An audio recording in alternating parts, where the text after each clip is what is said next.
naman po akong bagong na-discover sa pag-transfer ng ating Maya wallet balance to our GCash account. And commonly po, alam naman natin na kapag nag-transfer tayo ng fund or ng ating balance or ng pera from our Maya account or Maya personal account to our GCash account, meron po siyang charge na hinihingi na 15 pesos. So, pwede pa lang maging zero yung charge nun. Possible pa lang mag-transfer sa ating Maya accounts to our GCash account na walang charge. Paano nga ba natin ito gawin? So, na-discover ko lang po na pwede pala nating ipadaan sa ating Maya business account. Kung may Maya business account tayo, pwede natin ipadaan doon. Through Maya business account, isasend natin ito sa ating GCash account nang walang bayad. Kasi alam naman natin na para Maya business account, zero service fee po siya. So, buong-buo nating matatanggap ito. Alam din naman natin na si Maya personal account at saka si Maya business account ay iisa lang ng management. Kaya kapag nag-cash in, cash out tayo dyan, is wala rin po siyang fee na binabayaran. Zero po. Kasi isa lang sila ng management. So, naisip ko lang kanina ha. So, mag-transfer kasi ako ng fund from my Maya account to my GCash account directly. So, alam ko kasi na may 15 pesos na charge.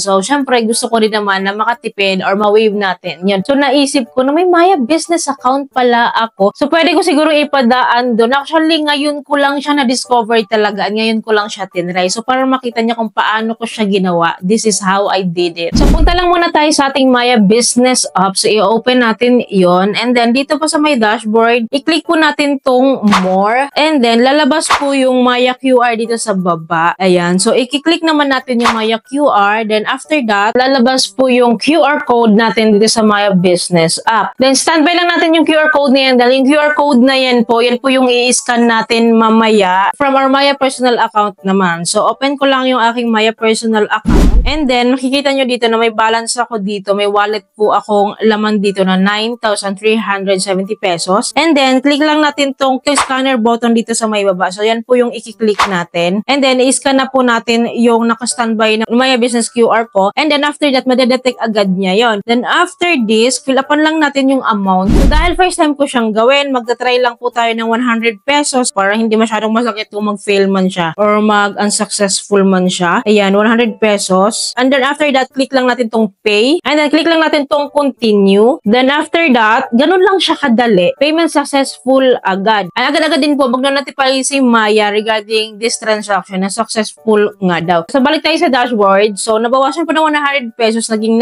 9,270 na lang po ito. So, ngayon po, pupuntahan naman natin yung aking Maya Business app. Titingnan natin kung pumasok yung 100 pesos sa ating Maya Business account. Then, click lang po natin tong wallet. Then, makikita nyo po sa may taas na pumasok na nga po successfully yung 100 pesos na yon. And then, ang gagawin po natin ngayon, so dahil nasa wallet na siya ngayon, so isisend ko siya sa aking GCash account. So, i-click natin tong deposit to bank. And then, enter lang natin yung amount. Isasagad po natin ng 100 pesos. And then, dito sa choose bank, click natin si GCash. Fill upan natin yung mga info dito sa baba. Account number, first name, middle name, last name, cellphone number, purpose. So, after natin na-fill up yung info dito, click natin tong next. Then, after this, i-confirm lang natin tong details natin dito kasi sure naman ako na tama lahat to. And then, magte-text mo si Maya regarding sa OTP. Kopyahin lang natin yan. Then, after clicking this confirm button, so, i-enter natin yung OTP na kinopya po natin. And then, click lang po natin tong submit. And then, transaction in progress na. So, kapag ganito pong in process na siya, agad-agad naman po yan ay papasok agad sa GCash account ko. So, nag-inform na sa akin si Maya na na-send na nila. Nag-inform na rin po sa akin si GCash na na-receive ko na po. So, ganun lang siya kadali. Kung makikita nyo kanina, wala tayong binabayarang additional fees or charges. So, ganun lang pala ang gagawin. Kung meron kayong Maya wallet balance, pwede nyo po yun gawin kasi charge-free po siya. So, ipapadaan natin sa Maya business account, then isasend natin sa ating GCash account. So, yun kung nagtitipid kayo sa 15 pesos na charge. So, kung hindi naman, then go for the traditional na mag-direct kayo sa Maya account to your GCash account. Pwede naman yun. So, sinashare ko lang to sa inyo para kahit paano may idea kayo. And I hope nakatulong tong video sa inyo. Kasi simpleng tutorial lang siya. Pero alam ko, some of us, hindi natin alam tong ganitong process. So, yun lamang po. I hope po may natutunan kayo sa video na ito. I hope po nakatulong tong video sa inyo. Kung nagustuhan yung video, please don't forget to like, share, and subscribe. And click yung bell button para lahat ng videos kayo updated po kayo. Thank you for watching this video. Bye!